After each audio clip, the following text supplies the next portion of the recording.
Si Papanakal ti National Irrigation Administration Cordillera iti umadanin na panakailapas ti Marimay Irrigation Project ijay apayaw kalpasan a pinunduan ti gobyerno iti 96 atawan.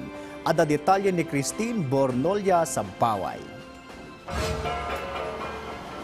Ipan panakal ti National Irrigation Administration Cordillera adandanin ang mailipas ti may sa karagiti kadakila na proyekto ti opisina. Daytoy iti Marimay Irrigation Project iti Malig Flora Apayaw ang napunduan kadagiti naglabas nga administrasyon agingay iti agdama.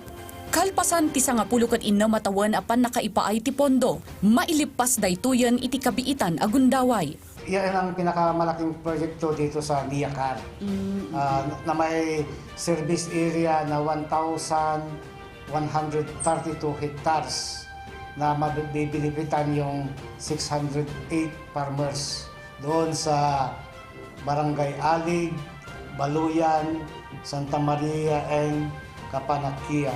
Adupay ti proyekto ti opisina ang maipatumpal iti masungad. Nasurok duwagas ta proyekto ti nakalinya. Dumanon mo't iti 89 proyekto tinalpas as of June 30, 2026. Marami kaming natapos na solar irrigation project.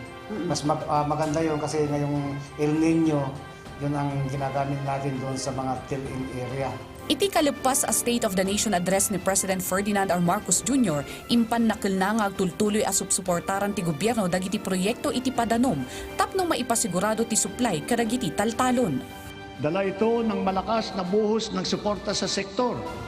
Ang gumaganda at lumalawak na sakop ng infrastruktura at sistema ng irigasyon at tumataas na antas ng mekanisasyon.